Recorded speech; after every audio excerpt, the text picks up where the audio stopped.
I'm pretty sure no one's home, but you should ring the bell just in case. What am I supposed to say if somebody answers? He'll think of something. Just distract him while I go in another way. Hey, Dean, I'm beginning to see Nicholas's point. This is a really bad idea. You could get yourself into a lot of trouble. Is paying Nancy Drew for the day really worth it? I am trying to bust a counterfeit drug ring. I'd say that's pretty important. You're trying to get Nicholas's attention. So far, so good. But you keep this up, and he's going to have to pay attention to you in jail. Okay, we don't have to argue about this right now, so, ring the bell. I gotta go.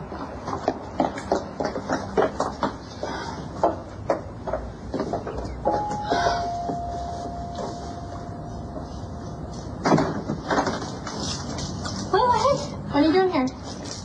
I wasn't sure if you're going to be home. Well, I am. What can I help you with? I wanted to talk to you about Spinelli. Oh, okay.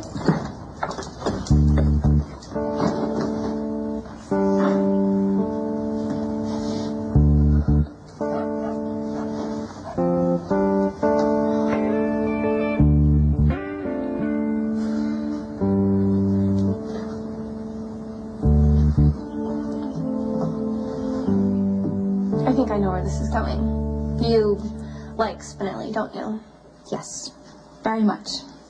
That's actually not okay with me. Okay. Are you saying Mr. Jekyll is spoken for, or... Oh, wait, Max. No, keep going. The less I have to see your arrogant face, the better my life will be.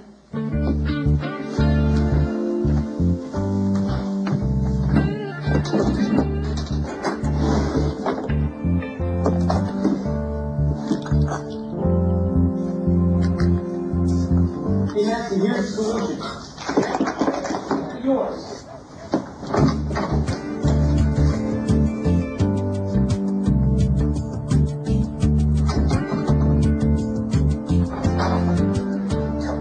Hey, Carly, you're not sick. No, I came by to see if you've heard anything from Lulu. No, I haven't. Would you tell me if you did? Well, yeah, I'd like to think so, unless there's extenuating circumstances. Well, that's reassuring. I take it you haven't heard from her either? No. Well, I keep telling myself that no news is good news, that John would protect her no matter what. I don't know. I believe that, you know. Yeah? Mm-hmm. Well, I'm hoping that as long as she's with him, she's relatively safe. And I don't know, I guess there's some small comfort in knowing that she's not being held against her will. But the downside to that is that she's probably not frightened at all because she helped him escape. I can't criticize her on that. I know I would have done the same thing. Yeah, but I think she's a bit more fragile than you are. I mean, lately she's just been flooded with all these conflicting emotions about him. You've got to be kidding me. Nicholas, you should instruct Carly to be nicer to potential benefactors. Oh, well, you've got my attention. Well, very good. I admire what you're doing with the clinic, and I'm here to offer my support. Really? What'd you have in mind? I don't know. I thought we could bat it around. Maybe I could donate from Crimson, or we could use my resources for a fundraiser, whatever you think would be most helpful. Oh, that's very generous of you, Miss Howard. Thank you. But you have to call me Kate. Mr. Cassadine, Mayor Floyd on line 1.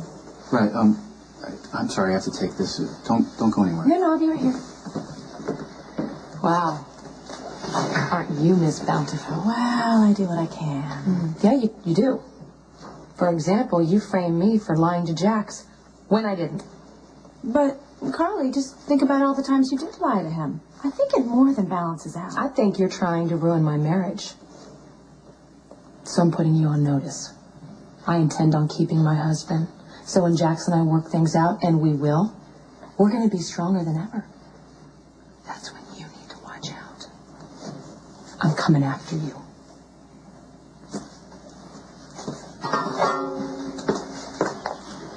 I guess it's a matter of perception, whether I'm protecting you or not. But I'm telling you, my intention was and is to make sure that Karpov doesn't threaten or compete with you in any way. In my book, that's protection. Okay, you know what? You came to see me at the PCPD. You could have told me this. Well, I would have defeated the purpose, and I had no reason to. No reason. European boss is making inroads into my territory through you, and that's not a reason? I'm giving you my word there's no trouble. Unless my word is not good enough for you anymore.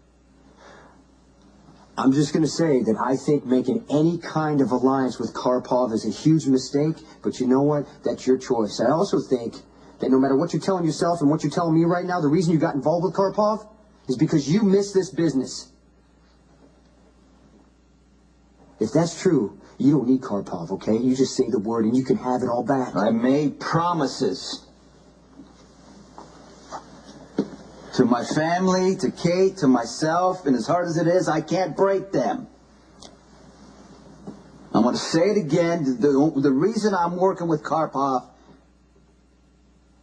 is so that he never compromises your interests. And it deeply disappoints me that you don't know that, or at least give me the benefit of the doubt. You were being straight with me. You would have told me the minute Karpov approached you, but you chose not to. I'm sorry, I guess I expected more from you than that.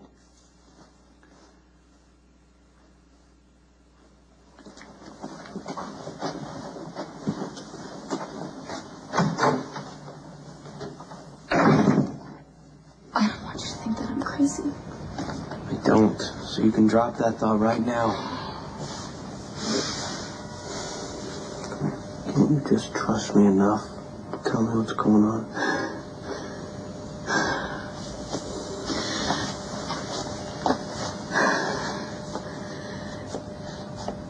I saw Logan right behind you.